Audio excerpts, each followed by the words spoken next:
Hello, this is Gray Hughes of Gray Hughes Investigates on YouTube. Please hit that like button, share, and subscribe. I think you'll find today's video interesting regarding the white Elantra. Been going over the documents, timing out different things, and it's really pretty remarkable. I think it's absolutely, I am 100% certain that the Elantra driving around is Bryan Kohberger's white 2015 Elantra. Now people say, well, hey, his doesn't have tinted windows. Well, he does have tinted windows, okay?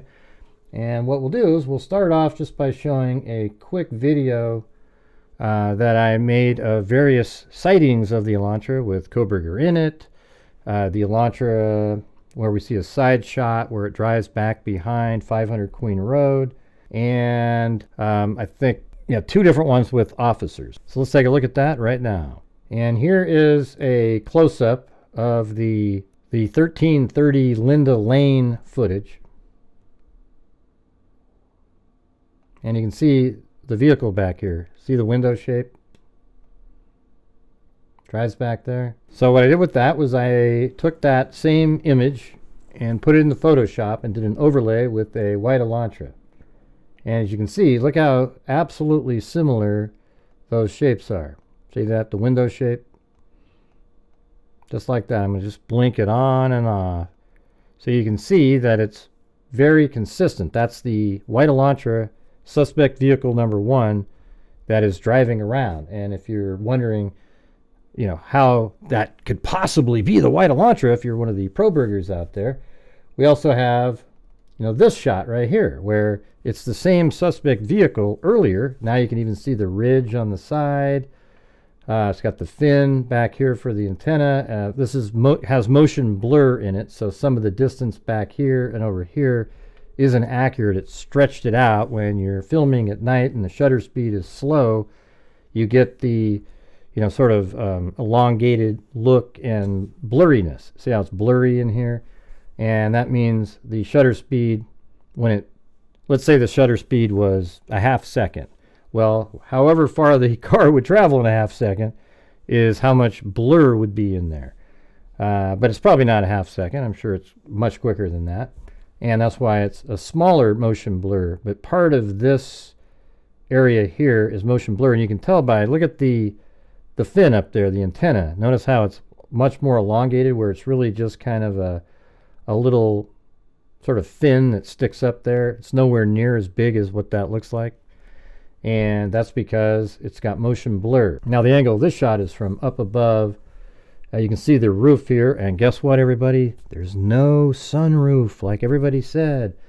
Here's the back window, and the windows he has are tinted. So let's keep watching this video here. I have it 50% speed just so you can see it. And this part takes a while because it parks for like, 11 seconds, and then it backs out again. And as you can see up there, it's 4:05, and I just have it kind of sped up here. That's 51 seconds, 52. And there it is backing up. 4:05 and 55 seconds. Backing up, and you can still see when you watch it with your eyes, you can see the consistencies. Now look, there's Kohberger's vehicle. See how the windows are slightly tinted? And at night, the effect would be more dramatic. But you notice how you can't see through the back window all the way in.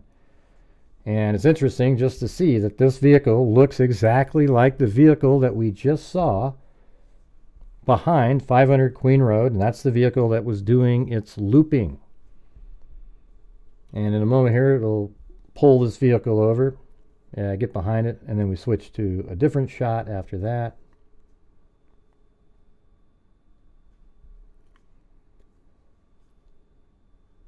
And that must be when he put his lights on and had him pull over.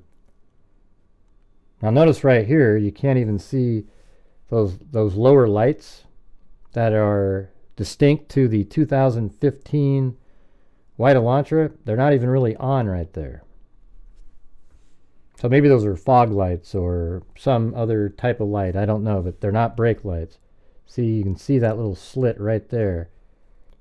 Just as an aside right here, on this surveillance footage, of the Elantra that we'll see here in a moment, you can actually see where that slit is right there. See how it's darker right in that spot? So that indicates that this is a 2015 white Hyundai Elantra.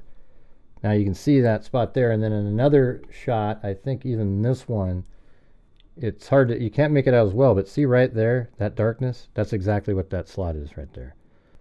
And now he's walking up to the vehicle, and you can see the windows are slightly tinted. And look at this one right here.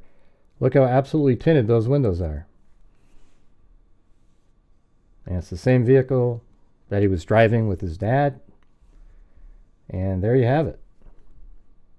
So when you look at his vehicle, I think it's pretty clear that you can tell, okay, that's obviously it's a white Elantra with tinted windows, and it matches the look of the vehicle behind 500 Queen Road. And here's another time when it was pulled over. There's again those lower lights on it, and there's the molding on the side, and there you have it. All right, so keep that in mind when you're looking at, when people show you, oh, look, it's this other kind of car, it's this other kind of car, over and over and over again, because they don't want their boy Kohberger to be the killer. Instead of just going with the facts of a case, it's really obvious. So again, I'm going to blink that on and off, on and off, on and off. All right, so let's take a look at the timeline now of Kohberger's vehicle, and it's represented here. I actually have the information on the screen right here where it says at 3:30 and 22 seconds, vehicle 1 is seen traveling southbound on King Road, turning east onto Queen Road, and then at 3:31, it's in the southern parking lot area of 500 Queen Road, and that time is 56 seconds. So what I'm showing you in this one, it looks like this. When the vehicle travels in, it goes this direction, and then around, and then it stops here for a moment. And I have that time frame at 56 seconds, and it's all based on the exact same timing that law enforcement use when they say, for example, in this case, a vehicle matching the description of vehicle 1 is seen traveling southbound on King Road, which is right there, turning east onto Queen Road, and then as it makes its way around, headlights briefly shine on the upper exterior of 1127 King Road, which is this building right here. Okay? And so that means as it's coming here and turning, and then the lights hit here, but then it stops. And they said, again, it's the parking area behind, the southern portion of 500 Queen Road. So it's back here. All right? So that represents the arrival time. That's 56 seconds. Then this one shows how long the car was parked. So it got there at 3:31:18, and then it leaves at 3:33:01 and heads out. And so that means the vehicle was parked behind 500 Queen Road, that area near the 1122 King Road address, for 1 minute and 43 seconds. And then the next portion is how long did it take after, for it to leave. And I'm just basing it on when the camera can see the lights again. It says King Road and Taylor Avenue, indicating the vehicle turned west onto Taylor Avenue. So that would be this portion right here. See, as it takes off, a vehicle matching the description of vehicle 1 travels westbound on Queen Road, which is right here, turning north onto King Road, and then headlights can be seen shining on trees to the west of the intersection.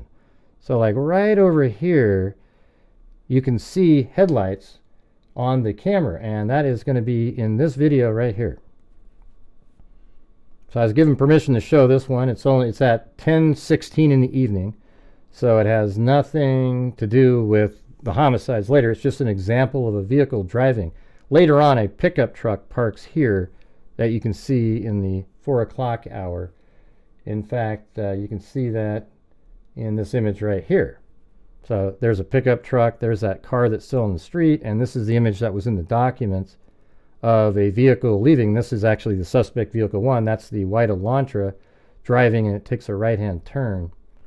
If you look at how wide this shot is, though. Here is the 1127, where when the vehicle is behind, meaning right back here, when the vehicle's driving by, the headlights hit right up there, and that's exactly what you're seeing in this video back there. Then later on, when the vehicle goes down the hill to do its U-turn over here, it puts lights on this house right there. But then in the background over here, you can see lights of the vehicle as it goes this direction and turns. There'll be lights right there. All right, so that is the time frame that I'm using in this one. So right here, drives this direction, and then it turns, and then lights will show up here, and then the 1122 King Road camera picks it up, and that camera is right here on this building. This is 1122 King Road, where all 4 victims were killed. Right there, Kaylee Gonzalez, Madison Mogan, Xander Kernodle, and Ethan Chapin. So we get back to here, that was 35 seconds. And then in pass number 2, doing exactly the same thing, when it arrived, it took 61 seconds, so it's 56 seconds. This time it was a little slower, 61 seconds. Then the vehicle only stopped back there for maybe 30 or 40 seconds because it was a 49-second between where it parked and then was seen leaving the area. Now, so that means it was probably parked for 40 seconds because you don't see it on camera for a few seconds after it takes off. And then the speed exiting was 37 seconds. So 35, so a little slower now, a little more casual. And then pass number 3 took 63 seconds on the entry. So again, when it came in, the entry is this one right here, the arrival. So it comes in like this. This camera picks it up doing this, drives around, and comes back and parks back here. So on that loop, it took 30 or 63 seconds. And then it parked for 56 seconds. So likely about 40 seconds. So each time it went around, the vehicle actually stopped and was monitoring the house. Then the speed exiting on that one was 41 seconds, so even slower. Okay, then on the 4th pass, it's a little different because it doesn't directly, it comes in and then turns around behind 500 Queen Road. So what happens is the vehicle comes in on the 4th pass and first comes back here, then does a 3-point turn. That's what we showed you a minute ago when we did the Elantra comparison. It drove back this direction, and then it did a U-turn here. So I'm actually just timing it from the U-turn. Okay, and that is in this picture right here. So it comes down here, does a U-turn, comes around. So it's going to be a little different because the other camera picks up when it's driving around like that. So the 4th pass timing is going to be a little different on the arrival, but it actually shows you that it drives really slow by here because, as I've done in other analysis in the past, the time when it's driving around here is much quicker when you see the lights here and then when it disappears. So it's really going fast. So as you can see right here on pass number 4, it took 76 seconds. So as you can see right here, I had to add some information on here. Pass number 4, arriving, I'm just saying the U-turn timing is when it was arriving. And it took 76 seconds compared to 63. So after it, basically does the U-turn, it takes a little bit longer. So that means it really slowed down in front of 1122 King Road at that time, because when it goes back behind the building, it's really speeding back there. It's almost twice the speed. So once he finally made up his mind, he slowed down in front of 1122 King Road. He was driving like this really slowly right here. And then he gets back here, and then he starts really picking up the pace, comes around, and then he parks. Now this time is totally different. He parked for 13 minutes. The other times up here we had 1 minute 43 seconds. We had 49 seconds. We had 56 seconds. And then we have 13 minutes that vehicle was parked. And inside of that 13-minute time frame, all 4 victims were killed on the upstairs bedroom of In the upstairs bedroom of Madison Mogan, a knife sheath was left on the bed that had Bryan Kohberger's DNA on it.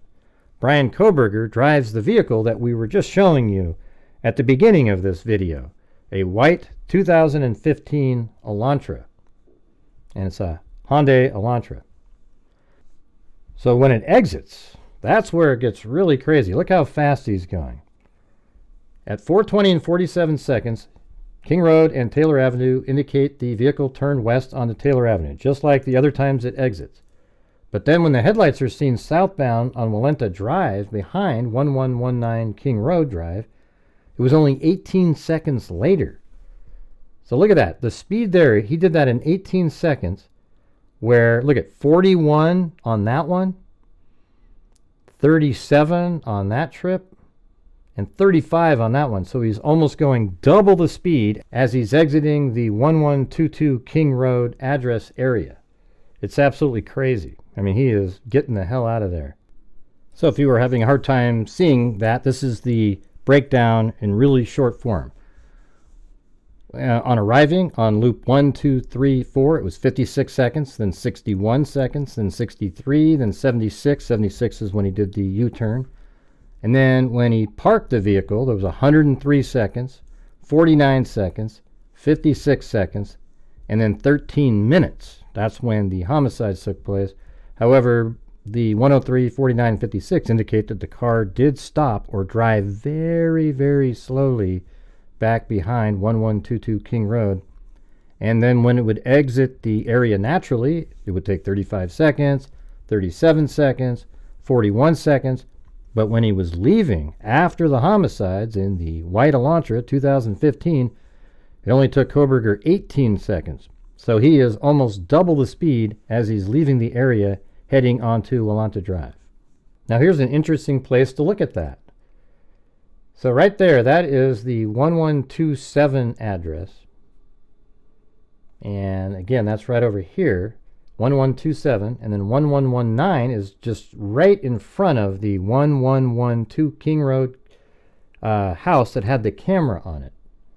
So that is going to be, like if you look at that right there, and this one right here is the 1127 address. And so that camera right there, when the vehicle was driving down like this, picked it up turning, but when it was way back there in the parking area, a light from it hit this portion of that house. And again, you can see it in this video. So right there is where the light would hit. Obviously, the vehicle wasn't back there. I'm saying you can see the house in this video back here. And it's amazing, like when a car's driving at night, different lights hit different glass, etc., all over the place, so you can determine where a vehicle is.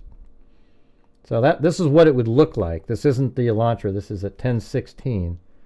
So see how it would turn, and then right there you could probably get a pretty good look of it. But when it does its U-turn, you might get a really good look of it.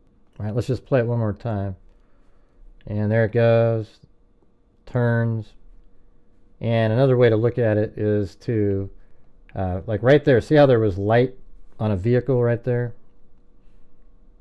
There was people that said that there was another car driving there, but you can just see how the light from the Elantra creates light on another vehicle that's parked there. All right, and then it makes its turn and exits. Now when the vehicle came in, it would look similar to this. Watch, I'm just going to reverse it. Obviously it's backwards, but when the vehicle comes in, it's going to go like this and drive by, and you'll be able to see it. And then when it leaves, it goes like that. So this camera is picking it all up. Now when the car turns left out of the area, so for example, if we go back to this image and it drives this way, so again, you drive down and then left here, in that video, you'll be able to see the lights right over there hit the trees. And you'll know that it had turned and went that direction. All right, so the next thing I want to show you in this video regarding the Elantra is the 1125 Ridge Road video surveillance, which was at 4:01:43 seconds. Right around that time is when it filmed the white Elantra driving by. And here is that shot. So you can see the molding on the side right there. And then let's put a white Elantra in the scene. And you can see like this vehicle has motion blur on it. So that's why it looks a little off like that. It doesn't go out like that and over here. You can actually kind of see the real outline right there, and it probably comes in. And obviously you can tell again by the fin that we discussed earlier, it doesn't look like that. So if you just go like that, look at the shape of the window there. Absolutely perfect. And look where the windshield is, and the back windshield, and just everything lines up really nicely there. And it's missing a front license plate, as we'll see here in a moment. All right, and then we've got that shot, and then another one would be this one. So this one, the car is at a little bit of an angle, and so it's like that. So look how similar that is. Again, motion blur. There it is. Absolutely similar. Now you see this little curve here. Well, we know that's not curved because we just saw in the last image it had the pointed look like that. So again, that's when you get motion blur with slow shutter speeds at night, you're going to get anomalies like that. But it's the same vehicle. They were tracking it. They just took a different frame, and that's what it looked like. And then we have this version of the same shot that I did. I think I was trying to make it line up better because I don't think I had it scaled quite right. But see how that was just right there, you guys? And remember, again, this is pointed right there. And it only looks curved because of the motion blur. So there you go. I think that's a little better matching up. The tires are pretty much in the right spot. It takes a while to move your 3D object around so that it matches up and then render it off so you can put it over the top. So there you go. There was that one. And then the final one is this one again. And you can see absolutely consistent with same pointed window back there. Exactly the same. And then something interesting that they were able to get was, look right there. There's no front license plate. Now I wish they had put the entire frame out there, but as you can see, that's very similar to the front of an Elantra. And we'll take a look at that here in just a second. And there you go. You can see that this portion is right there, and then the darkness there is right here. And then obviously the headlights, etc. But it's showing that there is no front license plate on that white Elantra 2015 driving by that Ridge Road surveillance camera. Okay, so I hope you guys found this interesting. It shows that Bryan Kohberger's vehicle, the white 2015 Elantra, was spotted right here. It's the same suspect vehicle as it came in. It's also filmed driving in this direction, does various loops. I'm going to be making an animation on that part because I think it'll be much easier just to kind of see what the vehicle was doing, and I think people will find it interesting. But I hope you guys found it interesting. Let me know in the comments what you think. It's particularly interesting the speed at which Kohberger is leaving. He's double the speed leaving, and then just also seeing the timing of other things where he's waiting and watching, slowly stalking the house, and then ends up leaving at a high rate of speed. So I hope when you're watching these videos you get a sense of the reality that it is Bryan Kohberger's vehicle, especially since his DNA was found inside the house right when a 2015 white Elantra missing its front license plate was parked outside of the residence. And there probably aren't too many 2015 white Elantras missing its front license plate driving around between 3:30 and 4:30 in the morning on the same night that the person whose DNA was found in the house said he was driving around late at night.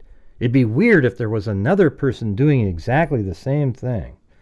All right, everybody, thank you all very much for watching. If you could hit that like button, please, I would appreciate it.